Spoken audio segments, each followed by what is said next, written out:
Hello, beautiful visionaries. This is Lorna Liana, and I am so excited to bring to you a dear friend of mine, Tony Moss, who I've had the great honor of sitting up with. Tony is a visual recording artist and event producer and founder of an organization, a nonprofit organization called I.AM.LIFE, I.AM.LIFE, which is an event production company focused on interconnectivity. His work is a synthesis of passions in art, spirituality, and science with an emphasis on the evolution of human consciousness and potential. And Tony and I are going to dive into a very challenging yet incredibly important topic, and that is the question of ayahuasca and the racial divide. Welcome, Tony. Hello. So I'm really excited for you to share with us your journey on how you ended up becoming a ceremonial organizer and producer and an educator about this important topic of human potential. Thank you. Thank you. So I think that's the first question. What I will say is, like a lot of African-American people, I was raised Southern Baptist. And although early on that gave me a really strong foundation for the idea that there was something greater to be explored and to be relating to. And at the same time, it was unsatisfying in that there were a lot of contradictions. And as I matured and started to grow, it just became relatively unfulfilling. And at some point, I maintained a spiritual life, but not a religious life. And like a lot of people, I started seeking, and always with respect and appreciation for those roots. So everything from Sufism and Buddhism and, most of the world's contemplative or esoteric spiritual traditions I was exploring. And then one day I was working at a coffee house that I was running with a friend in Long Beach. And a good friend came in and said, hey, there's going to be an ayahuasca ceremony this weekend. And like a lot of people at that time, we said, Aya what? Right? And for me, this was kind of pre-internet. It was around, but we weren't paying that much attention to it. So I didn't go online and explore. But he did say, it's like that movie, Emerald Forest. And I love that film. So I said yes. And I kind of had this idea that I would be in the jungle, of Sierra Madre, California. And I thought I'm going to meet my spirit animal, And so I went, and it was nothing like that. It turns out it was a Santo Daime ceremony, which was a Judeo-Christian ayahuasca church out of Brazil. And I pretty much hated the experience. However, profound things did happen. Like a lot of people, what I hated was the uncomfortable part of the experience. So when it was over, I thought, okay, well, that was really, exciting, and I'm never doing it again. And a week later, we get a call, and a friend said, hey, there's going to be another ceremony. And by then, I had started noticing there were slight shifts in both my consciousness and in how I was relating to the world in general. And I thought, okay, there's something to this. And I went back. And now that was 24 years ago. Wow. Okay. So I can totally resonate with you because I have a great appreciation for the Santo Daime tradition. And I actually even lived in Mapia for 4 months. But I think like... I didn't that. Yeah, so I arrived in Brazil. I didn't know a single person, didn't speak a word of Portuguese. I wanted to, drink ayahuasca with the Indians, but I couldn't communicate with anyone. So the easiest way to get access to the ayahuasca was through the churches. So I decided, okay, I'm going to put my aversion, resistance to the Judeo-Christian thing just on the shelf for now and just fully immerse myself and get into it with the maraca and sing praises to hail, Mary and Jesus and all of that. And, a world totally opened up. So I so appreciate how they work. But I also understand too that, there's a reason why I didn't go back to this tradition for a decade. And that realization came to me when I went to my first Daime New Year's work in Big Island, Hawaii, where it was like a 10, 12 hour kind of like marching, Daime work, with maracas. And I'm like, man, I don't have the stamina for this anymore. Yeah, so, yes. For me, I just really appreciate a lot of the evolution of the different ways of working, with this medicine, and how there are different leaders and, song channelers and musicians that are creating spaces that are multicultural, like you, that are not so rules based. Because I think, that evolution of the ayahuasca culture makes the experience and the medicine so much more accessible to way more people. Yeah, absolutely. That's beautifully said. And what happened with me was I wasn't interested in, and this is always a dicey thing to say, because I will preface it by saying I love the Santo Daime people, and I love the ceremonies, I love the hymns, the music, and the ceremony ritual experience itself. Beautiful. What happened was, after quite some years, because I decided, growing up, my friends and I had this idea that we would call ourselves, we would say we're not joiners, right? And I was really proud of that. This idea, I can explore and, try everything, but I'm not joining. I'm not drinking the Kool-Aid, right? When ayahuasca, you got to drink the Kool-Aid, right? So, yeah, I'm in the Santo Daime for some years. And at some point, actually during the ceremony, I realized, I'm pretty much out of integrity here, because I'm not actually interested in what's referred to as the doctrine. I'm not interested in Judeo-Christian religion as a practice for me, right?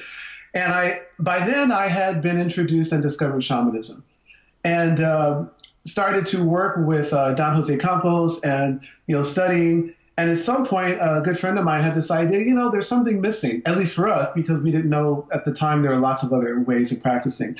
We thought, our friends aren't interested in coming to the Santo Daime for good reason, but we want them to have the experience of this medicine. So we started to conceive of what we call a hybrid neo-shamanic kind of ceremony that would include the best of what we had learned in terms of what really works for holding large containers for people in ceremony from the Santo Daime, with more traditional indigenous spiritual practice, particularly obviously Shipibo, but South American ayahuasca users in general. And let's bring all that together in a way that is most accessible for Western people. And the interesting thing was, when I first worked with the Shipibo, there was this moment in the ceremony where the person that was kind of organizing, someone asked if they could sing, and the person organizing, Western person, said, well, yeah, but make sure the Icaros, And to her surprise, Manuela Manuel, who was facilitating, I think 70-year-old Shipibo, maestra, she said, actually, you should sing in your own language. She said, if I could sing in English, I would. She said, what's more important is that the pasajeros, the passengers, the people participating, can understand the prayers and understand what's being said. And certainly there's a lot to be said for Icaros in terms of the sounds of vibrations, the cadence, all of that is part of what we call the medicine music, why it works so well. But there's also a lot to be said for just, understanding what's being said. So that gave us the permission that we needed, and we started to incorporate what we now call contemporary medicine music into ceremonies, and it just took off. Yeah. Yeah, I can imagine. There is a real hunger to listen to music that doesn't fall into kind of the traditional buckets of ayahuasca Icaros or Santo Daime hymns. Right. And I think that beautiful area of fusion is so rich and so full of profound healing and deliciousness, juicy deliciousness. So it's it's by far my favorite kind of music to listen to is ayahuasca music, and especially how it's evolving and emerging. realized too that I have in front of me an ayahuasca music channeler. And so I just want to share with you that when I was in Brazil, one of the things that was the most fascinating thing, and I was just mesmerized and mystified, and I actually went and like informally interviewed people about this. So in the Santo Daime community of Mapia, people were, I learned about the whole phenomena of receiving hymns.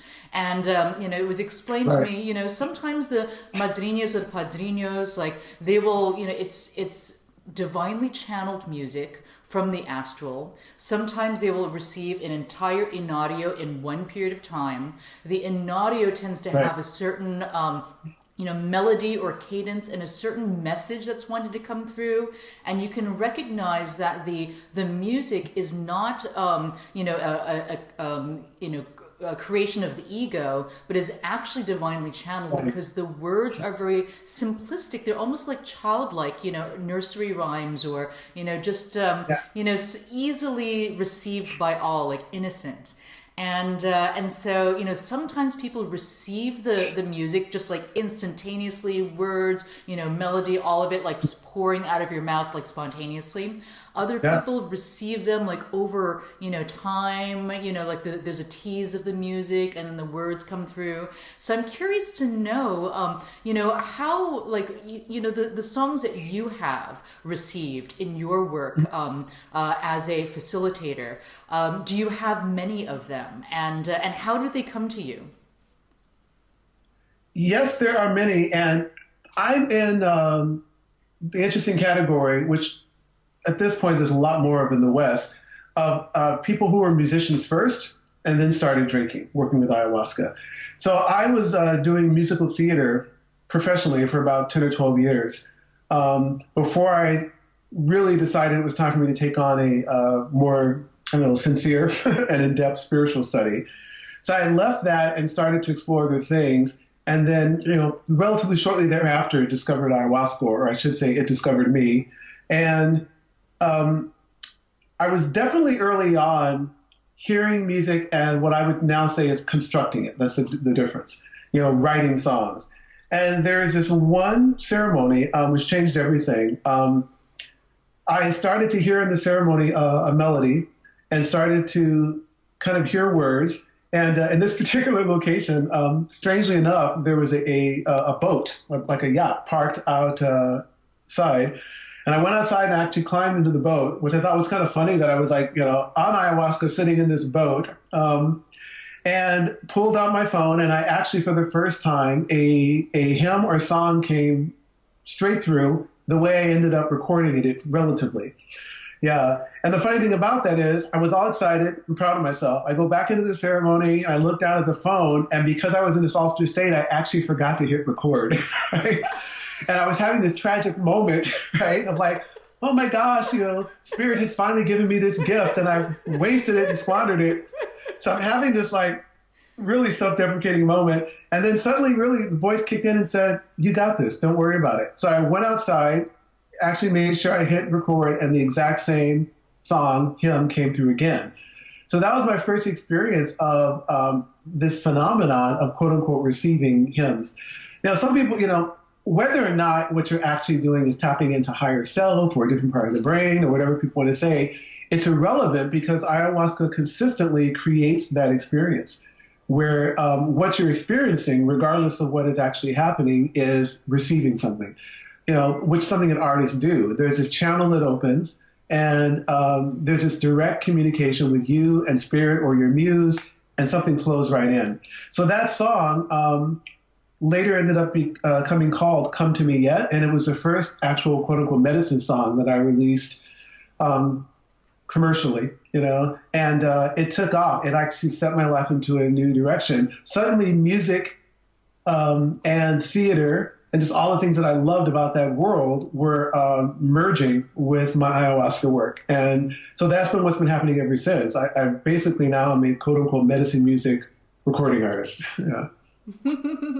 So I want to ask you too, It's interesting. When I am in the Amazon, one of the things about being a shaman, and it can get kind of interesting because people get really competitive about it. They're like, well, I have Yes. 500 songs, or I have like 1,000 songs, or whatever that is, and it's like, okay, so part of the thing that the aspects of being a shaman is how many songs you have, as well as all the knowledge that you have about like healing and plants and it's just a body of work that many shamans themselves say is just a lifelong apprenticeship, and they consider themselves Yeah. as much as students as well as the spiritual leaders of their communities. And so I'm curious to know from your perspective, since you stepped on into your role in what seems to be a very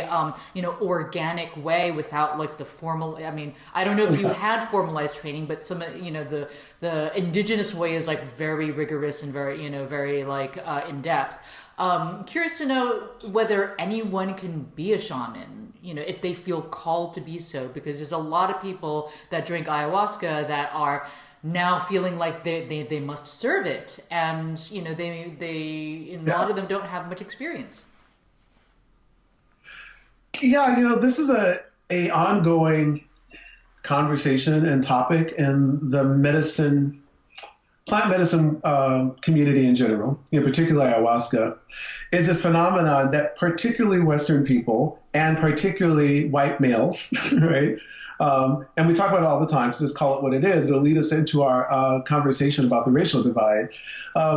It seems to be something almost encoded in the Western white male psyche that once you've had an experience like ayahuasca, where there's a big opening and suddenly, secrets of the universe seem to be revealing themselves to you and people are being healed. It's like, I want to do it too. Like, I want to be the healer. I want to be the shaman. So my first response to that is anything that we discover that actually helps us and makes a big difference in our lives, I think, of course, you want to share that with people, right? So that's innocent and sincere, right? I think authentic. The idea, though, that you're going to go to the Amazon or anywhere in South America and take a shaman's course, and 6 weeks, let alone 6 months or 6 years later, be qualified to lead ceremony is ridiculous, actually, right? And you know all the reasons why. It's not about, as you referenced earlier, how many Icaros you have, right? And it's not about who you sat with, right? It's your ability to actually facilitate a cohesive and safe container and journey for people. And that, there's no way around it. That comes from experience, right? You have to sit with really good, credible groups and people for years to be prepared. What I always say to young people when they ask me about this is, if you're not prepared to deal with the worst case scenario in ceremony, then you shouldn't be leading it, period, right? Because it will happen at some point. Right? Someone will completely lose it, or someone will run out of ceremony screaming, or someone may actually think they're dying, and have physical symptoms of it, and while that's happening, 8 other people are having the same other, experience, right? If you're, right?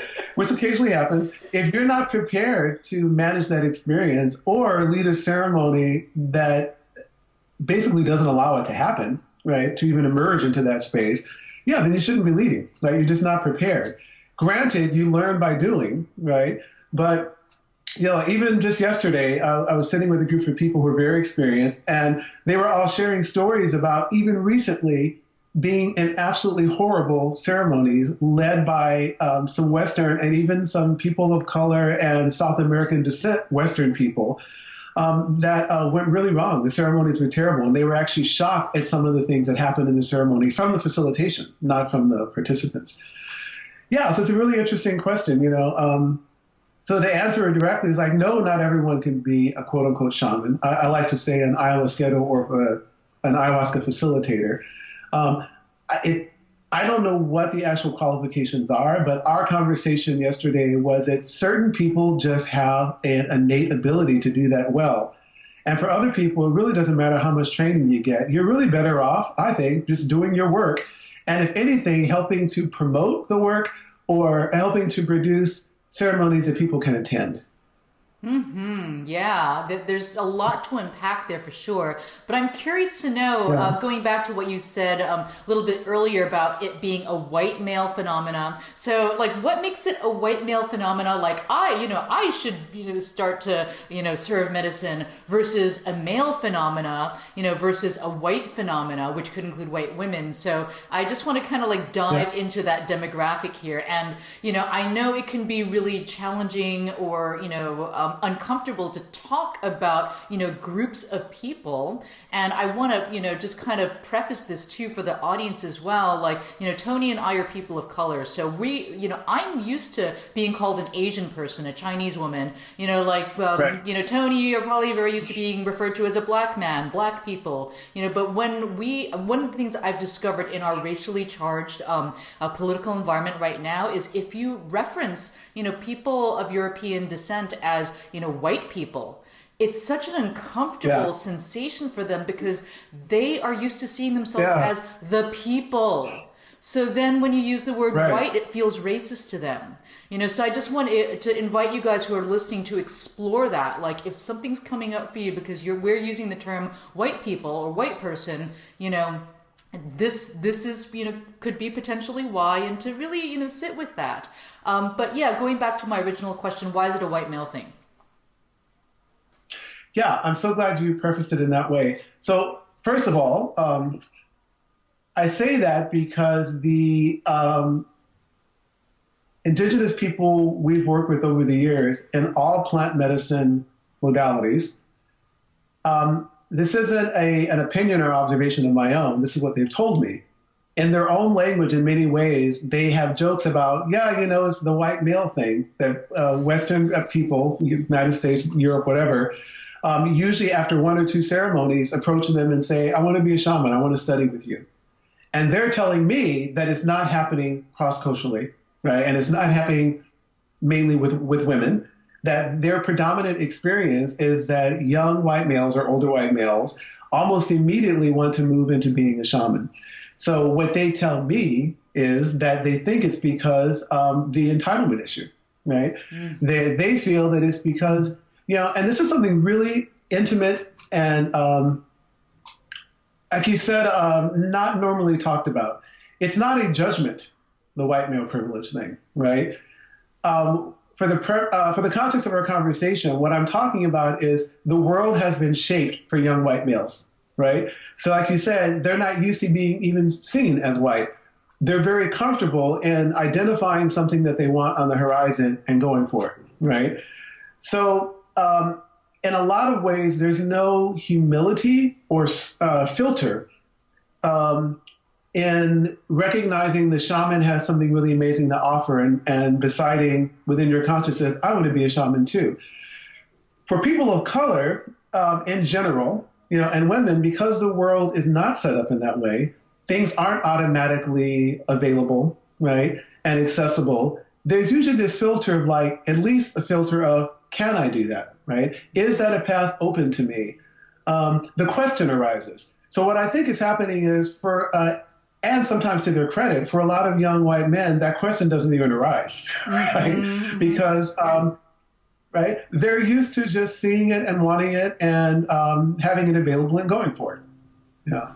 Yeah, I was just having a conversation just yesterday with a white, medicine sister, and, and we were talking about privilege, and, I was like, she was like, well, my family raised me to believe that, I could just, go after anything and, get what I want, I'm like, well, yeah, that's an aspect of privilege because, like, for me, as, like, a woman of color, like an Asian woman and a female, I have to ask myself, is that avenue even going to be open to me? And if it is, how successful will I be? Like, for example, the example I used with her is, I have this desire to write a book, but I'm really seriously considering, whether I come out under a different pen name, because I am, a bit like wary of, our culture's ability and receptiveness to hear a message around psychedelics, science, and culture from somebody who is not white. And so the Yeah. message for me is so important to get through because it's not just my story, it's like more importantly the stories of all the people that are going to be in this book. And I feel like I do not want to even risk the book not reaching as many people as possible because they see the author as Asian and female. And on one hand, it breaks my heart, you know, to have to consider this. On the other hand, there's a practical side of it. It's like, you know, fuck it, you know, this is what I got to do. Like J.K. Rowling came out under J.K. because her publisher was like, look, fantasy books written by women just don't sell. Right. Yeah. It's a fascinating reality that we just have to deal with. And I like that you use the word practical because that's just a reality. You know, a very, very quick side note, a really dear friend of mine who's Dutch Indonesian told me that when she was younger, what she really wanted to do was be an actress, you know, and to be an artist, a professional artist. And she has the amazing ability to do so. Super talented. But she said what started to happen is that as she matured, she started becoming aware that there were no people on television or on the screen that looked like her. So little by little, without anybody saying anything, she started to realize, oh, this is a silly dream. I need to basically get practical because clearly I can't do that because other people like me aren't doing it, right? So, yeah, that's a reality that most people, people of color, and I think women cross-culturally experience. And going back to our topic, you know, so that filter is in place when you look at something like shamanism. It's like, is that even available? The question, and maybe the humility to even ask, is your first filter about whether or not it's something that's appropriate for you to do. And young white men in general typically don't have it, right? For better or worse, they just go for it, right? Mm-hmm. So let's talk about the availability of ayahuasca, especially in the West, to people of color, because I can, you know, just based on my observations and, you know, participating in different circles, it seems that the demographic definitely skews towards a Caucasian audience. So I'm curious to know, as a facilitator, what have you seen? And, you know, wondering whether, you know, what needs to happen for this medicine to be inclusive, because, you know, at like however many, you know, a couple hundreds of dollars like these, you know, ceremonies can cost, because it is an all night work. And, you know, sometimes like if you're traveling, you've got plane tickets and all of that. And there's a cost of making medicine, you know, like it's not, you know, it's not cheap, and it's not like an all-night work is not easy either. So it's not cheap and easy. So, you know, what are your thoughts? Yeah, you know, it's such a big subject, and condensing it, you know, I'll first share that the main reason I think that people of color, in this case specifically black people, black folk, don't come to ayahuasca ceremonies is one, because they just don't know about it, right? For the most part. Two, when they do kind of start hearing about it, they're not seeing projected back to them other black people doing it, right? The third is that most African-American people are brought up Christian, Southern Baptist, you know, somewhere in there. And the idea of drugs and communicating with spirits or anything like that, it has a taboo, right? There's a stigma. Which of course is ironic because, you know, ancestrally we come from plant medicine and more,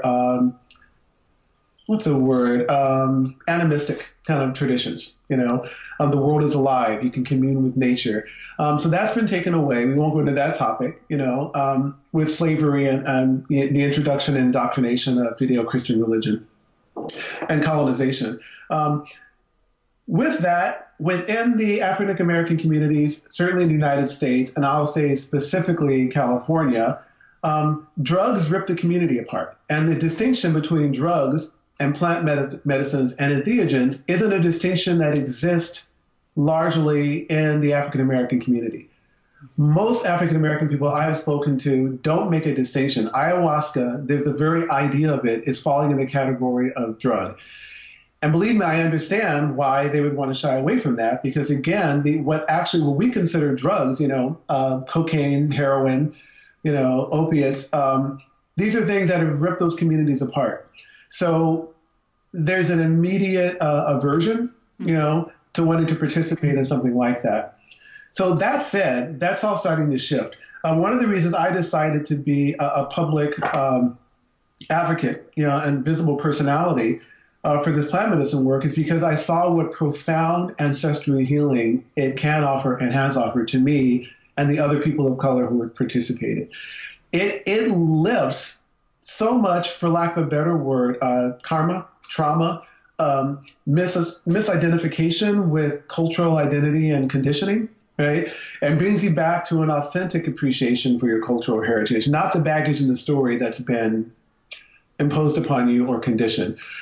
So I thought, more people of color need to see people of color doing this work. So I thought, okay, I'll be one of those people. And sure enough, I get calls. I did this interview with Amber Lyon, and we specifically addressed for the first time that I saw publicly the possibilities for the benefits of working with plant medicines, in this case, ayahuasca for people of color.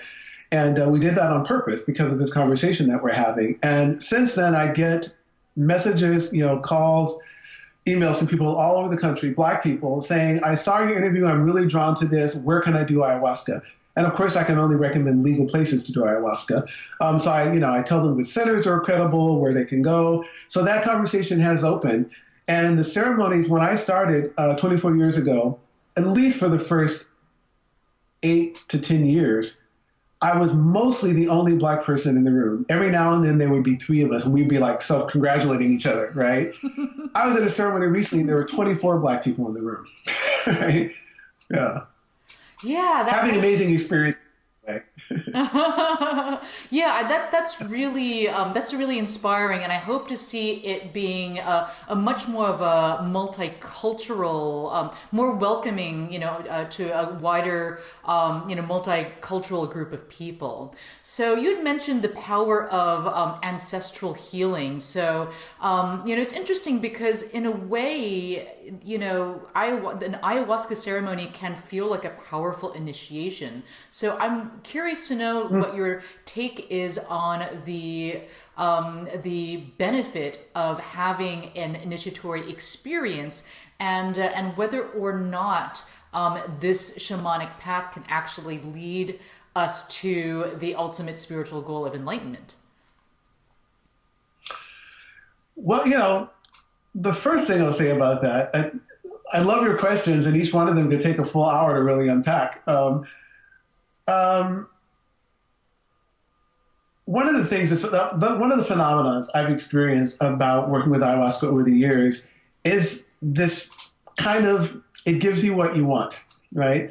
And what I mean by that is I've seen people, you can come to it's as powerful an entheogen and plant teacher as ayahuasca is, you can come to an ayahuasca ceremony repeatedly and basically just have your story reinforced, right? The story you're carrying about yourself, I am a victim, I am a healer, I'm a guru, whatever it is. You can come and just have that story really powerfully reinforced, right? Or you can come with the intention of having that story disrupted, right? Of actually cutting through your story, meaning your identity, egoic story about self. And if that's your goal, and if that's what you're open to, ayahuasca can absolutely, for a period of time, remove the veil and move you through the confines of conditioning and identity. And yet there's a deeper sense of self and connection. And in that sense, yes, ayahuasca absolutely can offer and delivers an enlightenment experience, right? Not all the time, again, because some people do just kind of have that experience. Mostly I find people that have that experience have been open to that experience and are ready for that experience. The other things I mentioned are actually completely okay, too. I mean, you can come to ayahuasca very specifically because you want to heal your depression. You want to heal your anxiety. You want to explore other realms of dimensions, whatever it is. All those things can be delivered, and they're all beautiful, and they're all, part of the journey that we're on. But to answer specifically your question, if what you're looking for is an experience of enlightenment, absolutely that can happen. Yeah, it's just not a guarantee, right? So, what about ayahuasca and activism? So, I personally have found that with my journey, it seems like the natural byproduct of ayahuasca experiences have been for me, to try to manifest some type of lasting positive legacy. And I feel like the people that I know, a lot of them are on a similar track. Do you think that is a natural byproduct of drinking ayahuasca? And what is your recommendation of people to people to really harness that inclination? First of all, absolutely, it is a byproduct. Bringing our conversation full circle, even in the realm of the white male, phenomenon, it's one of the phenomenons, and a good one, that once you receive something that works, that is powerful, and it can heal or expand consciousness, you automatically do want to share that with other people. Most people have that experience, right? Whether or not you decide you want to be the shaman or just be an advocate for the work, and it's probably a personality thing. I often say to people, very, very often, that I don't work with ayahuasca ultimately because what I'm interested in is healing people. And in any way, ultimately, what I actually see myself is an activist. And I want to put that into context. Many years ago, when I was actually an activist, I was with friends, particularly in Santa Barbara, and engaging in the activist world and going to protests and marches. I had an experience one day of realizing, we were crossing this bridge, and it was every part of this route that we were on had police there, quote unquote, to protect us. What I realized actually was that the march was so confined that only people actually really in the march were paying attention to it. When we got to this one bridge, suddenly the march opened up because people that weren't being confined to the march could see us from the freeway, and suddenly things are really happening. And then the police rushed over and shut it down, right? So I realized, these patterns are important. What I mean is these responses to what's happening in the world, activism, and defiance, public acts of defiance are very, very important. But ultimately, what I saw was the only thing that's really going to work is an evolution in consciousness, right? That's where for me, the front lines are actually not on the streets, but in the realm of evolving consciousness. So I thought, well, that's where I want my activism work to be. So when I took on the work with ayahuasca, it was actually in the context of activism. I thought, this is where I can most make a difference. Something that I've discovered that I have an innate gift for and ability to do is to actually help people through this work. And there's stages, of course, of healing the ancestral and personal trauma, slowly expanding and dismantling story and conditioning. And usually what you end up with is people that are awake and alive and really eager to participate in what's happening on the planet, which at this particular time, a lot of people have said is the great shift. This idea that unless we evolve relatively rapidly, our consciousness, we're kind of doomed. We're running towards this cliff. So I do see I think all of the resurgence in plant medicine work and the interest in it is actually a response to a need, right? To wake up and be able to actually see through all the veils of illusion that are around us and to actually start participating. So yeah, I consider myself more than anything else an activist. Yeah. I really resonate with what you just shared with me because in my entrepreneurial journey, I've been on an arc, so to speak, of establishing myself in different markets. Kind of like was I was an activist also in the nonprofit sector, and then when I went into business, it went like green business, social enterprise, transformational coaching, and then I eventually found my home on the internet, which is raising awareness about sacred plant medicines and visionary states of consciousness as a publisher, as a media company. And the motivation for me to do that was this realization that the only thing that really, inspires people to be the change is when they want to do it themselves. Like, as an activist, you can make recommendations like, okay, you got to like reduce, reuse, recycle, or, don't do this or don't do that, or like stop buying from this company. And, but when a person drinks, a visionary medicine like ayahuasca, there's something that fundamentally shifts inside themselves, and then they want to. And, once that person wants to make a difference and really fully participate in the world, then there ain't nothing stopping them. It's true. And that main thing that shifts is the removal of the illusion of separation. You mentioned the I.AM.LIFE project. I needed a public place to do this same work. And I was driving along one day, and I was in traffic, and I suddenly came to this stop sign, stoplight, and I was sitting there, and I looked up at the mountains, and suddenly I had this kind of like very visceral waking epiphany. I intellectually got that we were all connected, but suddenly I looked at the mountains and like it hit me like that they were me, right? That there really was no separation. And out of my mouth, I put my hand up and I said, "I am life."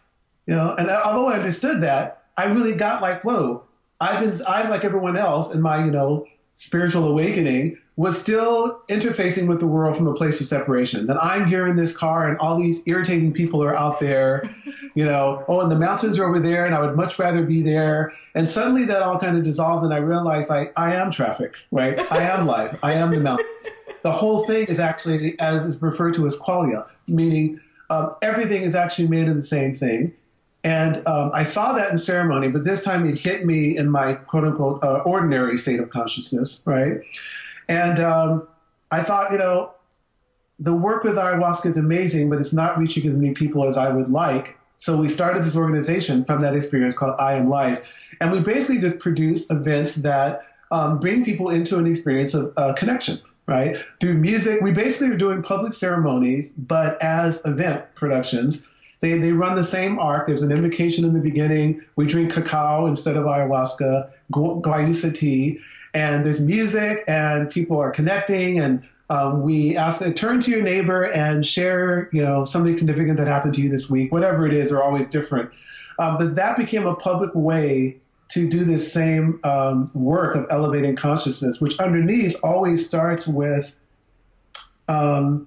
just this idea that you're not separate from other people, that you're not separate from the world, that you're not separate from people that you're watching on the news, that people aren't being blown up someplace over there, right? That people are being blown up, we're being blown up, right? Once that experience happens, whether in ceremony or not, as you're going back to what you brought up, which kind of launched me into this, there is this experience of, wow, I'm connected to all things. I want to participate. I'm suddenly turned on and ready to,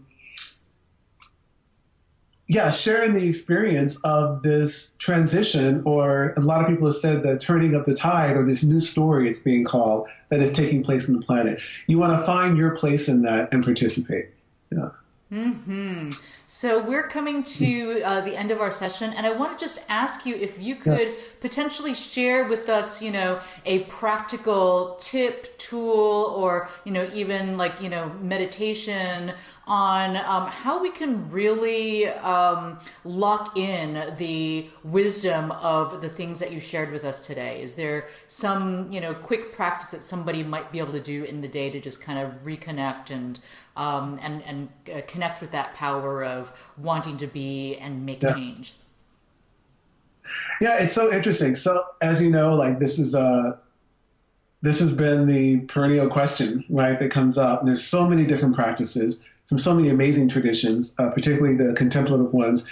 And the reality of it is, what I still do in these moments is, first of all, none of us are immune from what's happening on the planet, right?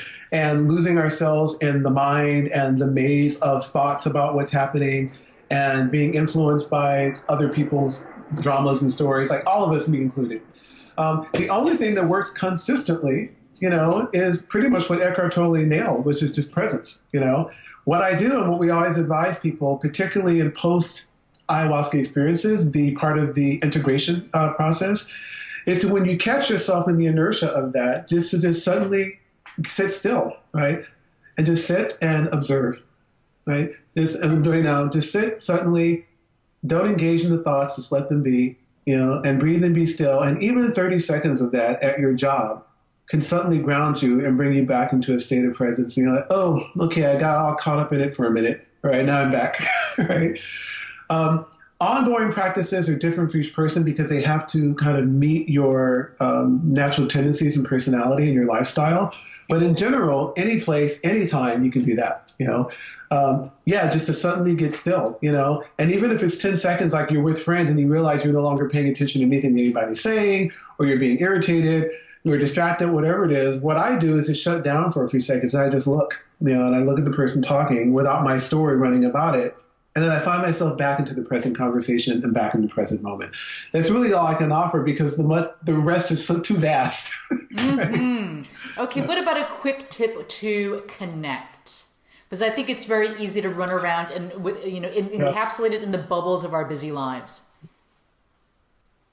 I remind myself all the time because it's not a natural tendency or pattern of mine to feel connected to other people. I suffered from, and relatively still do, it's just now there's tools in place, social anxiety.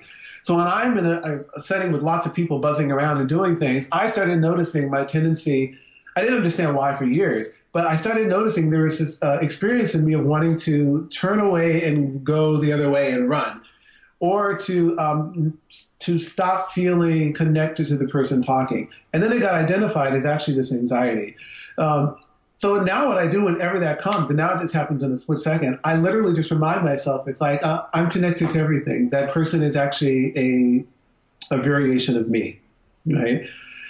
And that's not an airy-fairy esoteric thing. We're talking like quantum physics, everything being made of the same thing. On a quantum level, even a cellular level, there's no distinction, right?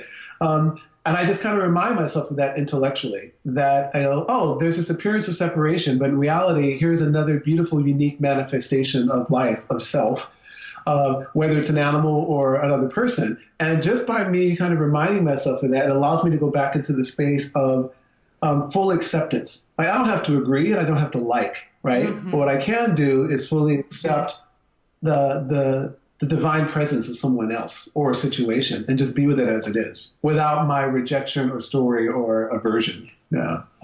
Mm-hmm. Thank you so much for sharing that with us today. I would love to ask you. Oh, thank you. I would love to ask you how people can best stay in touch with you. It's funny. I'm on Facebook as Tony Moss, TNYMOSS. And early on, I remember feeling pretty cool, or feeling that it was really cool that I had such a unique name. And now there's several Tony Mosses on Facebook. However, mine typically has my picture on it. And so that's how most people contact me. And also, I have a website, tonymoss.me.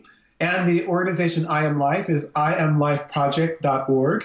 And all three of those ways are really easy to find me. And I'm very accessible, actually. I made a choice to be a few years ago. So I'm really easy to find and typically very responsive.